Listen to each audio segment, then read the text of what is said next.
Hey, what's up, y'all? Welcome back to the channel. If you've ever wondered if a mid to high handicap golfer can drop their handicap by 6 strokes in a single season, well, we're gonna find out. My 2025 goal was to drop from a 16 handicap down to a single digits, so 9.9 or better. That was also my goal in 2024, but I didn't do so good at following through with what my plan was.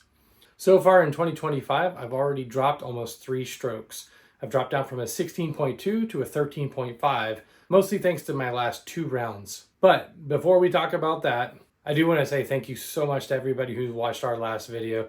Had over 8,000 views. I know there was over 100 likes. There was over 100 comments on there. So thank you so much. To everybody who commented, we heard you. I read every single comment that you guys wrote. So that said, we are doing some follow-up videos. I am building the second putting rig. I am going to a golf course to actually test on real putting greens once I have both rigs. There was a lot of different comments talking about testing with different brands of balls. So, heard you. So we have some Pro V1s, we have some Chrome Tour X Pluses, we actually have some Strixon Z Stars, and we also have, for those of you who are kind of like me and lose a lot of balls in some rounds and like to save money, we're also going to test out the Kirkland balls. Now, there was also some comments talking about doing the Bryson DeChambeau test, doing the saltwater golf ball float test for balance. So we've got some Epsom salt. We're going to do that as well. And then also there was a lot of talk about, hey, use Check and Go, which is that golf ball spinner. So went and got one of those as well. For me, I think one of the most interesting things is going to be, does the Check and Go yield the same results as the Epsom salt saltwater float test? We're going to find out in a future video. Now, back to how I've dropped my handicap so far and how I plan on continuing to do so. There are going to be some upcoming videos kind of talking about in more detail each of these things.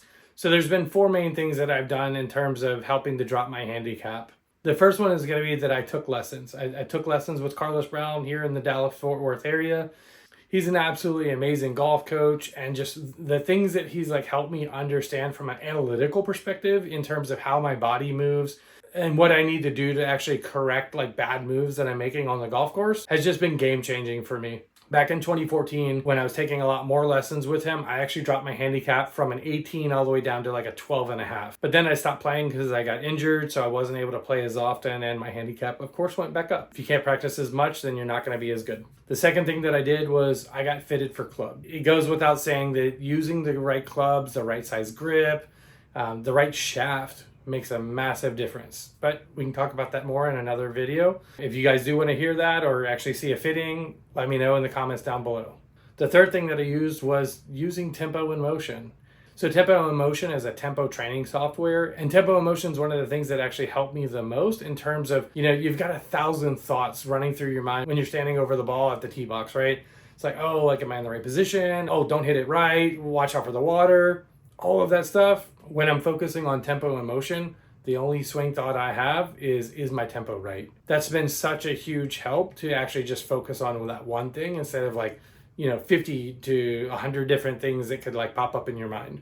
The last thing that I've done, and actually it may surprise some folks, all the trick shot videos that we do, all the chipping videos that I do, the putting videos that I do with my son. So for me recently, that has just been a massive help to my short game. My short game used to be one of the things that I struggled with most. I could hit a 270-yard drive, be 60 yards out, and then take 5 shots from there. Now a lot of times I'm doing that same thing in 2 to 3 shots. So that's shaving off 2 to 3 strokes per hole on a lot of holes that I used to mess up on, where I would hit a chunked wedge or yank a wedge to the left. Because of all these trick shots that I've been doing, my aim point has gone from, hey, I hope I hit the green, to, okay, hey, I want to land it in this area and have it roll up to within 8 feet of the pin. Dropping my handicap down to single digits is my goal for 2025. So if you do want to see that part of my journey, make sure you hit subscribe because it does help get the video out there to other golfers. We just want to say thank you again to everybody who watched our last video. If you haven't watched it,